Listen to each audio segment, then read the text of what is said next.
शाम के 5 बजे 16वीं शताब्दी में तांगू राजवंश ने आधुनिक बर्मा के विभिन्न राज्यों को एकजुट किया और आज के थाईलैंड और लाओस के बड़े हिस्से पर कब्जा कर लिया। लेकिन जल्द ही यह राज्य आंतरिक संघर्ष और पुर्तगाली हमलों के कारण टूट गया। हालांकि 18वीं शताब्दी के मध्य तक कोनबांग राजवंश ने फिर से इस क्षेत्र को एकजुट किया और एक बार फिर थाईलैंड पर आक्रमण किया। लेकिन इस बार चीनी साम्राज्य भी इसमें शामिल हो गया और उसने बर्मियों को थाईलैंड से पीछे हटने पर मजबूर कर दिया ताकि इस नए खतरे का सामना किया जा सके। पूर्व में चीनी और एक पुनर्जीवित थाई सेना के दबाव के कारण बर्मा को विस्तार के लिए पश्चिम की ओर देखना पड़ा। इसलिए 18वीं शताब्दी के अंत में उन्होंने रखाइन राज्य पर कब्जा कर लिया और 19वीं शताब्दी की शुरुआत में उन्हें असम में हस्तक्षेप करने के लिए कहा गया। असम ने कई मुस्लिम आक्रमणों और स्थानीय ब्रिटिश प्रभाव के बावजूद अपनी स्वतंत्रता बनाए रखी थी, लेकिन इस समय वहां विद्रोह और सामाजिक अस्थिरता चल रही थी। युवा राजा सुतीनफा अपने प्रमुख सलाहकार बुरहागोहेन के प्रभाव में आ गया, जिसने अपने परिवार को महत्वपूर्ण पदों पर नियुक्त करना शुरू कर दिया और अपनी शक्ति बढ़ा ली। इसके विरोधियों ने भारत में मौजूद ब्रिटिशों और बर्मियों दोनों से मदद मांगी ताकि उस सलाहकार को हटाया जा सके। हालांकि ब्रिटिशों ने हस्तक्षेप से इनकार कर दिया, लेकिन बर्मा के राजा बोडोपया ने सहमति दे दी।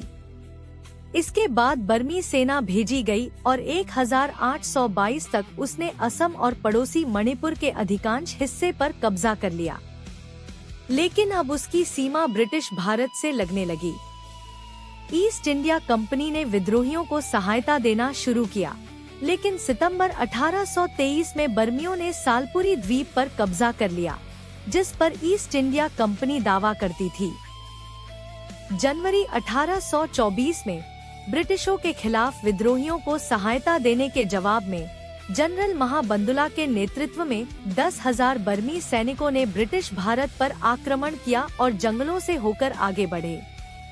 लेकिन उसी समय 10,000 ब्रिटिश सैनिक समुद्र मार्ग से यांगून पहुंचे और उन्होंने बर्मा के शाही दरबार को पूरी तरह आश्चर्यचकित कर दिया। नए बर्मी राजा बागडोर ने भारत में मौजूद सभी सैनिकों को यांगून वापस बुला लिया ताकि शहर की रक्षा। लेकिन तब तक दोनों पक्ष युद्ध से थक चुके थे और दिसंबर के अंत में फिर से बातचीत शुरू हुई। फिर फरवरी 1826 में यांडाबो की संधि पर हस्ताक्षर हुए, जिसमें बर्मियों को बड़ी मात्रा में भूमि छोड़नी पड़ी और क्षतिपूर्ति देनी पड़ी। हालांकि अपनी सफलता के बावजूद गवर्नर जनरल लॉर्ड एमहर्स्ट को युद्ध के प्रबंधन के लिए आलोचना का सामना करना पड़ा, जिसमें 15,000 से अधिक सैनिकों की जान गई और आज के समय में इसका खर्च अरबों पाउंड के बराबर था।